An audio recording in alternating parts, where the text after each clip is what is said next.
Kinematics का सबसे पहला कॉन्सेप्ट है डिस्टेंस। डिस्टेंस किसे कहते हैं?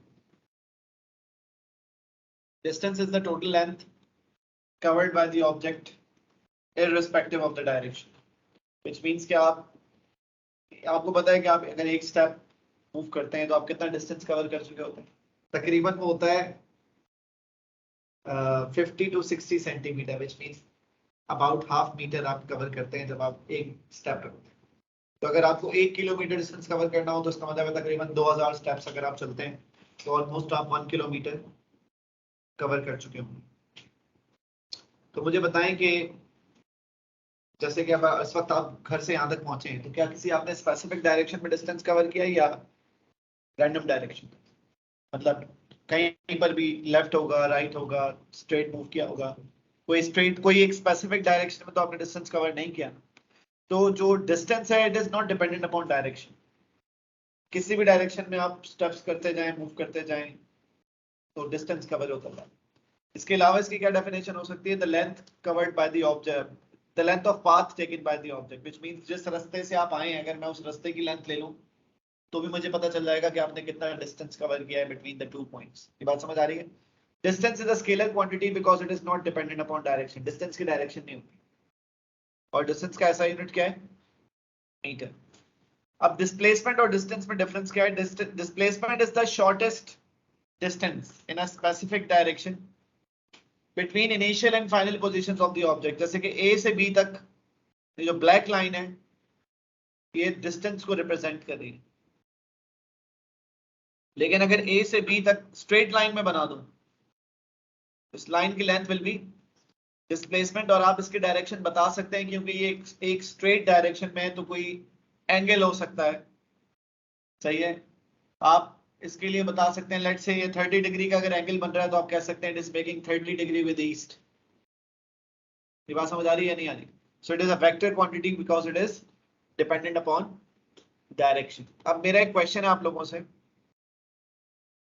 क्या ऐसा हो सकता है कि एक ऑब्जेक्ट डिस्टेंस कवर करे लेकिन उसकी डिस्प्लेसमेंट 0 हो सकता है? कैसे हो सकता है? अगर ऑब्जेक्ट जैसे कि एक रनर है, आप बात करते हैं जैसे क्रिकेट मैच है और आपने एक शॉट मारने के बाद डबल रन भागा, तो पिच की लेंथ कितनी होती है तकरीबन? लेट से 5 मीटर की पिच है तो आपने डिस्टेंस कितना कवर किया है? 10 मीटर, लेकिन डिस्प्लेसमेंट कितनी होगी? 0। क्यों? क्योंकि अच्छा स्ट्रेट ग्राउंड से बाहर निकल गए। क्या डबल कैसे रन भागते हैं ये बताइए तुमको? स्ट्रेट भाग के कैसे डबल रन हो सकते हैं? वापस आ गए ना। डबल रन का मतलब क्या है? जिसने जो है स्ट्राइक की थी वो अपनी जगह पे वापस आ गया, तभी तो 2 रन पूरे होंगे ना। 2 दफा सी स्ट्रेट लाइन में भाग गए तो हो जाएगी। तो डिस्प्लेसमेंट कितनी होगी? 0 हो जाएगी ना, क्योंकि जहां से आपने रन भागना शुरू किया है वहीं पे आप वापस आ गए। तो आपके जो पॉइंट ए है और जो पॉइंट बी है वो एक ही जगह पर है, तो जिस जगह से आप भाग कर गए थे वहीं से वापस आ गए, तो डिस्प्लेसमेंट कितनी हो जाएगी? 0 हो जाएगी। लेकिन डिस्टेंस कितना होगा? 10 मीटर हो जाएगा, क्योंकि 5 मीटर आप गए 1 रन हो गया, फिर 5 मीटर वापस आ गए 2 रन हो गए। 10 मीटर भागे तो रन कितने मिले? 2 ना। लेकिन डिस्प्लेसमेंट कितनी है? 0।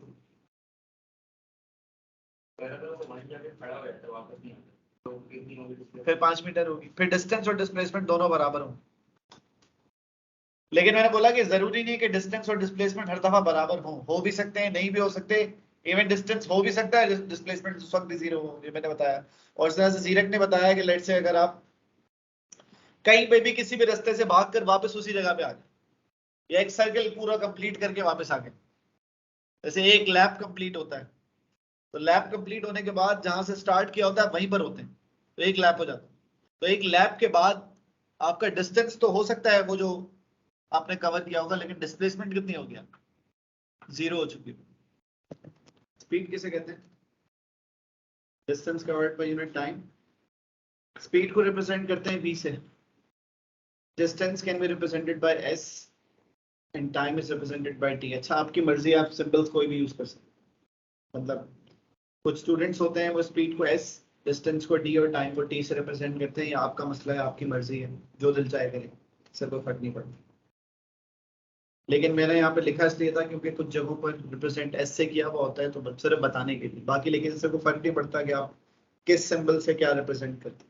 जो आपके लिए आसान हो वो आप यूज कर सकते हैं। Speed is measured in metres per second, ये इसका यूनिट है, और ये स्केलर क्वांटिटी है क्योंकि इसमें कोई डायरेक्शन नहीं होती। एवरेज स्पीड के लिए क्या करेंगे, टोटल डिस्टेंस को टोटल टाइम टेकन से डिवाइड कर लेते हैं। ये जो ए बी लिखा हुआ है ये एवरेज के लिए, average speed is total distance upon total time taken. मुझे इस क्वेश्चन को सिर्फ रीड कर लें जल्दी से और आंसर बताएं। एवरेज स्पीड निकालने के लिए total distance upon total time, total distance कितना है 100 और 120, 120 हो गया, और 100 किलोमीटर उसने 1 आवर में ट्रेवल किया था, 20 किलोमीटर हाफ आवर में, तो उसका मतलब है 1 + 0.5, तो 120 divided by 1.5 is 80 kilometre per hour. देखें स्पीड किसे कहते हैं, distance covered per unit time, velocity is change in displacement per unit time, मतलब कितनी डिस्प्लेसमेंट कवर हुई और कितने टाइम में कवर हुई, आप रेशियो ले लेंगे, और ये वेक्टर क्वांटिटी है क्योंकि इसमें डायरेक्शन होती है। एवरेज वेलोसिटी के लिए क्या करेंगे, total displacement divided by total time taken, जैसे आप एवरेज स्पीड के लिए कर रहे थे। ऐसा unit is metres per second, दोनों वेक्टर्स हैं। तो सब ग्रेडियंट को समझने के लिए इस डायग्राम को देख लें। ये साइक्लिस्ट क्या कर रहे हैं, is climbing up a hill. Gradient किसे कहते हैं, स्लोप को कहते हैं, ठीक है। इस डायग्राम में इसके अलावा एक और डायग्राम आपसे शेयर कर रहा हूँ, जैसे कि वो ये है। इस पिक्चर में क्या हो रहा है, इसमें भी आप देख सकते हैं कि स्लोप है। अगर ये साइक्लिस्ट ऐसे होता तो उसको साइकिलिंग करने में आसानी होती है, मुश्किल होती? तो जैसे जैसे स्लोप बढ़ता जा रहा है, स्लोप बढ़ने का मतलब पता है ना आपको, जैसे जैसे स्लोप बढ़ रहा है, स्लोप बढ़ने का मतलब है इंक्लिनेशन क्रिएट हो रही है, चढ़ाई जिस तरह से आती जा रही है। आपको पता है कि उतना मुश्किल होता जाता है पेडलिंग करना, साइकिल चलाना। ये बात समझ आ रही है सबको या नहीं आ रही? सिमिलरली अगर गाड़ी है तो उसकी इंजन की पावर उतनी ज्यादा होनी चाहिए कि वो उस हिल को जो है वो क्लाइंब कर सके। तो ग्रेडियंट का कॉन्सेप्ट यही है। तो अगर आपसे कभी भी ग्रेडियंट के बारे में बात हो रही है तो उसका मतलब आपसे बात हो रही है किस चीज की, स्लोप की। हॉरिजॉन्टल लाइन का ग्रेडियंट 0 होता है।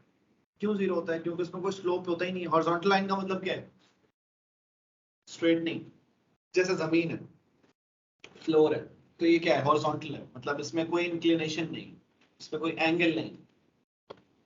वर्टिकल लाइन जैसे कि दीवार, इसका ग्रेडियंट सबसे ज्यादा है, मतलब सबसे ज्यादा ग्रेडियंट इस दीवार का हो सकता है, इससे ज्यादा नहीं हो सकता। अगर आप इस दीवार को और ज्यादा उस तरफ लेकर जाएंगे तो ग्रेडियंट कम होना शुरू हो जाएगा दूसरी तरफ। बात समझ आ रही? तो सबसे कम ग्रेडियंट होता है हॉरिजॉन्टल लाइन का, और वो कितना होता है, और सबसे ज्यादा किसका होता है, और वो कितना होता है, इनफिनिट का मतलब है मैक्सिमम। मैक्सिमम मींस के जो आप कैलकुलेट ना भी कर सकते। स्ट्रेट लाइन अगर होगी तो उसका ग्रेडियंट कांस्टेंट होगा। कांस्टेंट का मतलब है जितनी भी वैल्यू है उसमें कोई चेंज नहीं आए, मतलब अगर 0 है तो 0 होगा, मैक्सिमम है तो मैक्सिमम होगा, 5 है तो 5 होगा, 3 है तो 3 होगा, -2 है तो -2 होगा, चेंज नहीं होगा, कांस्टेंट रहेगा। स्ट्रेट लिखा हुआ है, एसटी का मतलब क्या है, स्ट्रेट। पॉइंट नंबर 4 में क्या लिखा हुआ है, gradient of the line in which the values of y-axis is increasing will be positive। अब आप इसमें देखें, इस लाइन को देखें, इसमें y-axis की वैल्यूज क्या होती जा रही है, बढ़ती जा रही है। तो इस लाइन का ग्रेडियंट क्या होगा, और अगर एक ऐसी लाइन होगी जिसमें y-axis की वैल्यूज कम होती जा रही है, जैसे कि ये लाइन, इस लाइन का ग्रेडियंट क्या होगा, नेगेटिव। ग्रेडियंट का फॉर्मूला पता है आप लोग, ग्रेडियंट कैलकुलेट कैसे करते हैं? ये 5 लाइंस जो आपने भी ग्रेडियंट के लिए लिखी थी, ये याद होनी चाहिए, भूलनी नहीं है आपको, बहुत इंपॉर्टेंट है। कर लिया? अब देखिए ये डी टी ग्राफ है। डी टी ग्राफ का मतलब आप इसको डिस्टेंस टाइम ग्राफ भी पढ़ सकते हैं, और आप इसको डिस्प्लेसमेंट टाइम ग्राफ भी पढ़ सकते हैं। ये मतलब जब भी क्वेश्चन आएगा तो उसमें लिखा हुआ। अब ये जो डी टी ग्राफ है, सबसे पहले ग्रेडियंट का फॉर्मूला अभी आप लोगों ने बताया क्या था, सबने पढ़ा हुआ है ना formula y2 minus y1 upon x2 minus x1। y axis पे क्या प्लॉटेड है t, तो मैंने y2 माइनस y1 की जगह क्या लिख दिया और x2 माइनस x1 की जगह पर, तो मैं इसको डिस्टेंस अपॉन टाइम कह सकता हूँ। y एक्सिस पर मतलब न्यूमरेटर में डिस्टेंस है और डिनोमिनेटर में टाइम है, तो डिस्टेंस अपॉन टाइम क्या होता है, और अगर ये डिस्प्लेसमेंट अपॉन टाइम होगा तो ये, which means कि आप सिंपली ये कह सकते हैं कि if you are finding out the gradient of dt graph, you are finding the speed or velocity।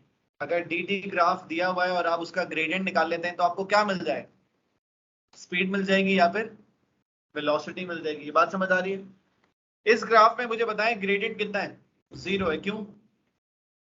Slope ही नहीं है, ये हॉरिजॉन्टल लाइन, तो इसका ग्रेडियंट 0 है, इस वजह से इसकी स्पीड 0 का मतलब है the object is at rest, जैसे कि हम रुका हुआ।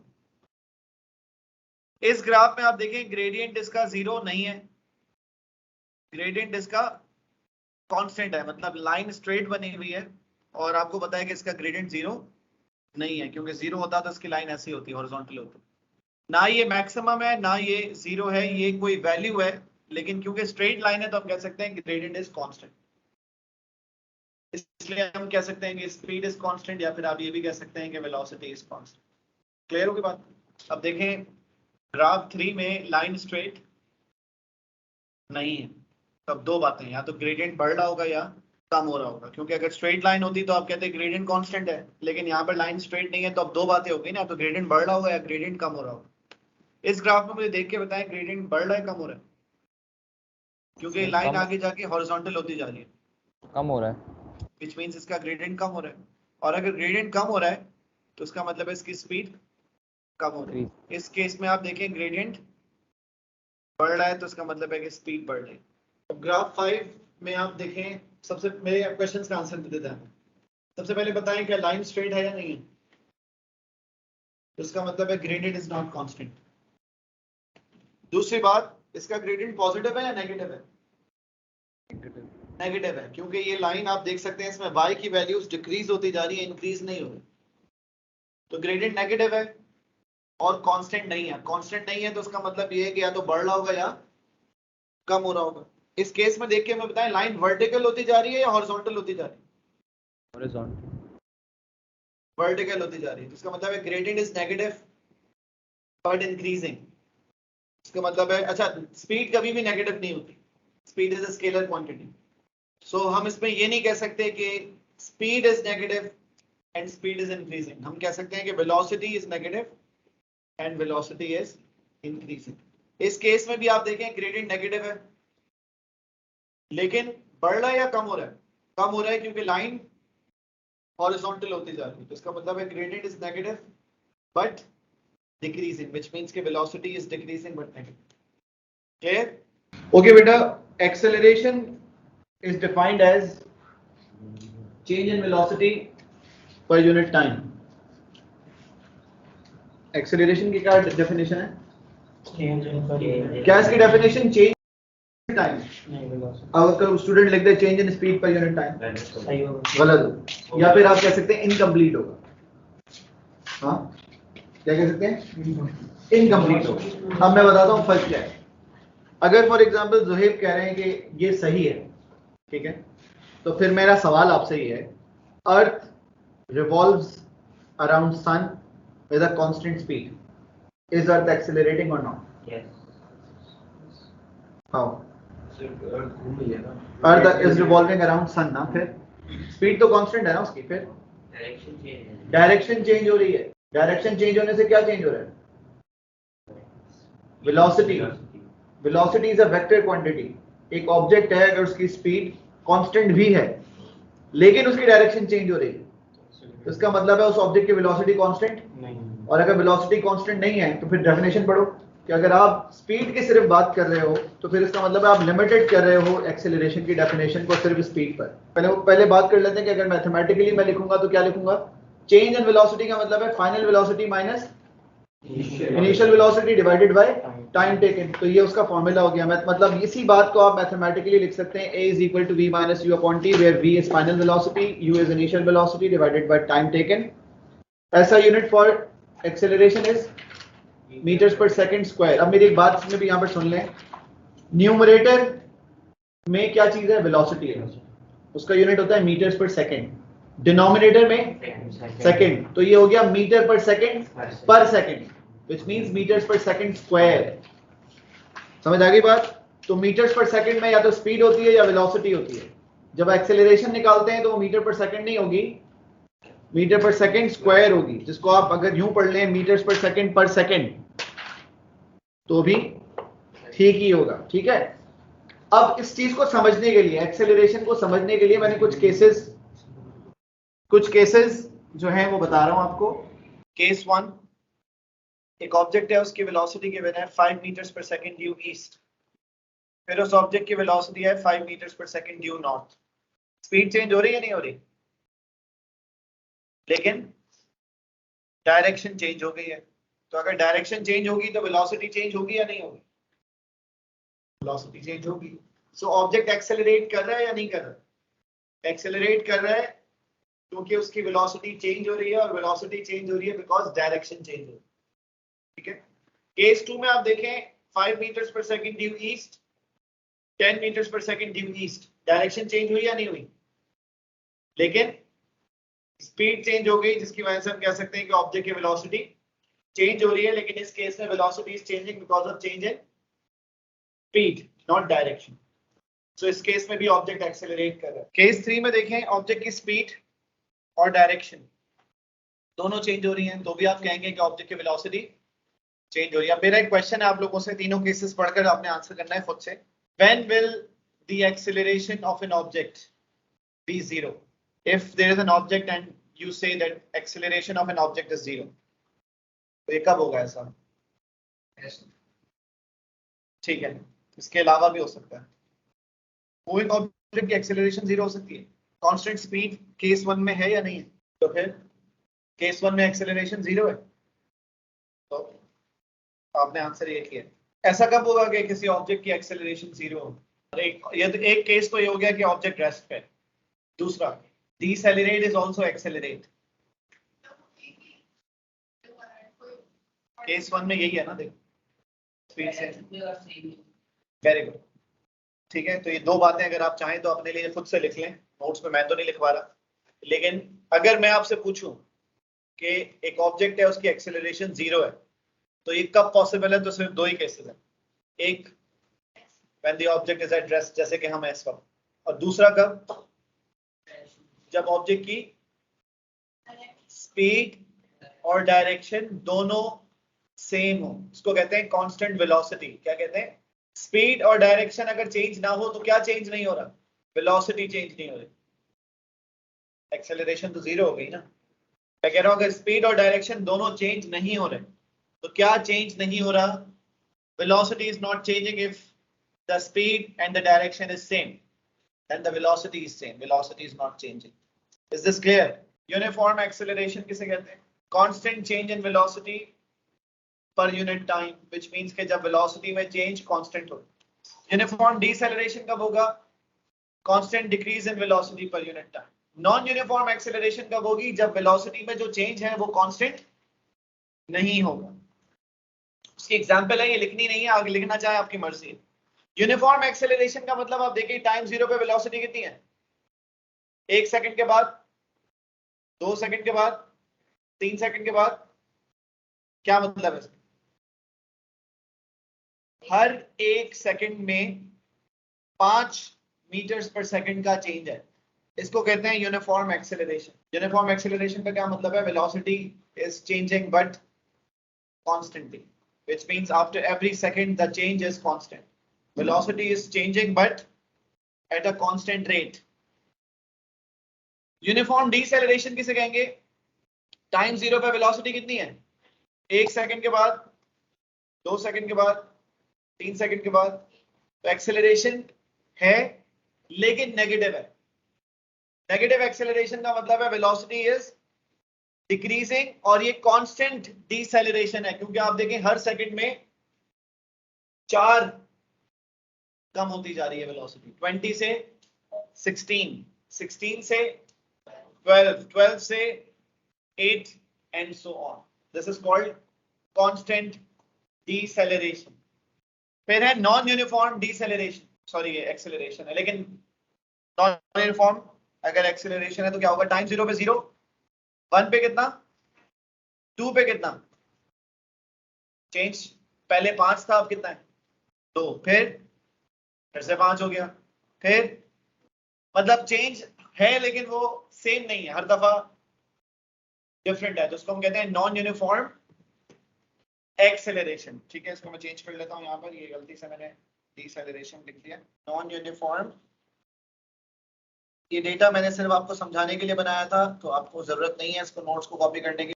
ये VT ग्राफ्स हैं, V stands for and speed, V stands for velocity and speed both. V is the symbol that we use for speed and velocity. हमने लिखा हुआ है पहले भी, ठीक है, आप नहीं थे लास्ट क्लास में। VT ग्राफ्स में अब सबसे पहले मुझे ग्रेडियंट का फॉर्मूला बता दें दोबारा से, y2 minus y1 upon x2 minus x1, ये फॉर्मूला है ग्रेडियंट। अब इस फॉर्मूला को अगर मैं इस ग्राफ पे अप्लाई करूंगा तो मैं क्या लिखूंगा इस फॉर्मूला की जगह पे, v2 minus v1 upon t2 minus t1। क्यों? क्योंकि y एक्सिस पर v है और x एक्सिस पे टाइम, तो ये जो फॉर्मूला है ग्रेडियंट का will be written as v2 minus v1 upon t2 minus t1। यहां तक क्लियर है सबको? v2 minus v1 का मतलब है final velocity minus initial velocity, या फिर velocity 2 minus velocity 1 divided by time taken. तो क्या ये एक्सेलरेशन है या नहीं है? If the gradient is 0, इस लाइन में ग्रेडियंट कितना है इसका, 0 है ना, इसका मतलब इसकी एक्सेलरेशन 0 है। ग्राफ 2 में भी ग्रेडियंट 0 है क्योंकि लाइन हॉरिजॉन्टल है, तो इसमें भी एक्सेलरेशन 0 है। दोनों ग्राफ्स में, ग्राफ 1 और ग्राफ 2 दोनों में एक्सेलरेशन 0 है, लेकिन ग्राफ 1 में वेलोसिटी 0 है, ग्राफ 2 में वेलोसिटी कांस्टेंट है, चेंज नहीं हो रही। ग्राफ 1 में वेलोसिटी 0 है which means object is at rest, graph 2 में वेलोसिटी 0 नहीं है, वेलोसिटी कांस्टेंट है, which means object is moving but still the object has zero acceleration। और ये दोनों बातें भी हमने पढ़ी हैं। एक्सेलरेशन 0 कब होती है? जब या तो ऑब्जेक्ट रेस्ट में हो या फिर ऑब्जेक्ट की वेलोसिटी कांस्टेंट हो। वेलोसिटी कांस्टेंट का मतलब है ना स्पीड चेंज हो ना डायरेक्शन चेंज हो। लेकिन ग्राफ 3 में ग्रेडियंट 0 नहीं है, ग्रेडियंट कांस्टेंट है और पॉजिटिव है। अगर ग्रेडियंट कांस्टेंट है और पॉजिटिव है तो इसका मतलब है acceleration is constant, not 0 but it is positive. Blue और ब्लैक में से ग्रेडियंट ब्लू का ज्यादा है, ब्लैक का ग्रेडियंट कम है, तो इसका मतलब है ब्लू की एक्सेलरेशन ज्यादा है as compare to black. Graph 4 में ग्रेडियंट पॉजिटिव है या नेगेटिव है? नेगेटिव, क्योंकि y की वैल्यूज डिक्रीज होती है, ठीक है। So if the gradient is negative और लाइन स्ट्रेट है तो आप कह सकते हैं gradient is non zero negative but constant, which means के acceleration is not zero, acceleration is negative और नेगेटिव एक्सेलरेशन को डिसेलरेशन कहते हैं, बट कांस्टेंट, व्हिच मींस के स्ट्रेट लाइन बनी हुई है। ब्लू और ब्लैक में से ग्रेडियंट ज्यादा किसका है? ब्लू का ग्रेडियंट ज्यादा है, तो इसलिए ब्लू की डिसेलरेशन ज्यादा होगी as compare to black. Graph 5 में आप देखें लाइन स्ट्रेट नहीं है, इसका मतलब है ग्रेडियंट कांस्टेंट नहीं है। अब आप मुझे बताएं ग्रेडियंट इंक्रीज हो रहा है डिक्रीज? इंक्रीज, तो इसका मतलब है एक्सेलरेशन इज इंक्रीजिंग। और ग्राफ 6 में gradient is decreasing, that is why acceleration is decreasing. लेकिन जब भी वेलोसिटी टाइम ग्राफ गिवन होगा तो ग्रेडियंट के थ्रू आप एक्सेलरेशन कैलकुलेट करेंगे और एरिया के थ्रू आप डिस्टेंस या फिर डिस्प्लेसमेंट कैलकुलेट कर सकते हैं। उसकी एग्जांपल गिवन है, A से B तक object is accelerating, B to C acceleration is 0 but object is moving with a constant velocity, C to D the object has constant deceleration। तो लेट्स से अगर हम A B सॉल्व कर रहे हैं और मैं A B से आपसे पूछ रहा हूँ एक्सेलरेशन निकालें, तो आप क्या निकालेंगे? ग्रेडियंट, और ग्रेडियंट निकालने के लिए आप राइज अपॉन रन या फिर y2 minus y1 upon x2 minus x1 कर सकते हैं, which is 20 minus 0 upon 5 minus 0। क्या आंसर आ रहा है? 4। So gradient is 4 which means कि acceleration is 4 meters per second square। Similarly अगर आप ए से बी तक का मुझे डिस्टेंस निकालना होगा तो मैं क्या करूंगा, एरिया निकालेंगे, और एरिया निकालने के लिए आप क्या निकालेंगे, ट्राइंगल है यहाँ पर, तो half into base into height. Base कितनी है 5 और हाइट कितनी है, तो हाफ इंटू 5 इंटू 20 क्या आंसर आ गया 50। So area is 50 which means distance is 50 metre. Similarly अगर मुझे बी सी सॉल्व करना है, बी सी में एक्सेलरेशन कितनी है 0 है, तो बी सी का ग्रेडियंट निकालने की जरूरत नहीं है। लेकिन अगर आपसे पूछा जाता है कि बी सी का डिस्टेंस निकालें तो बी सी का आप एरिया निकालेंगे। ये क्या बन रहा है बी सी में, शेप कौन सा है, रेक्टेंगल है, तो लेंथ इंटू ब्रेथ, लेंथ कितनी है 5 to 15 कितनी होगी 10, और ब्रेथ है 20, तो क्या आंसर आ गया 200 meters is the distance covered during BC। CD, ये जो सेक्शन है CD, इसमें डीसेलेरेशन हो रही है। अगर आपको डीसेलेरेशन निकालनी है तो आप ग्रेडियंट निकालेंगे, और ग्रेडियंट निकालने के लिए राइज अपॉन रन कर लें, 20 - 0 upon 15 - 25 -2 meters per second square का मतलब है एक्सेलरेशन नहीं है, ये डीसेलेरेशन है of 2 meters per second square। Similarly अगर आपने डिस्टेंस निकालना होगा तो आप एरिया निकालेंगे, और ट्राइंगल बन रहा है तो half into base into height. Base कितनी है यहाँ 15 से लेकर 25 तक बेस है 10 और हाइट है 20, so half into 10 into 20 100 meters answer आ रहा है during BC, which means during deceleration इसने 100 meters कवर किया। टोटल डिस्टेंस निकालने के लिए आप तीनों एरिया को ऐड कर सकते हैं, तो आंसर आ रहा है 350 meters। एक्सेलरेशन और डीसेलरेशन में से मुझे देख के बताएं, ये एक्सेलरेशन है और ये डीसेलरेशन है, ग्रेडियंट किसका ज्यादा है, एक्सेलरेशन की लाइन ज्यादा स्टीप है, तो विदाउट कैलकुलेशन भी हम देख के बता सकते हैं कि acceleration as compare to deceleration ज्यादा होगी मैग्नीट्यूड।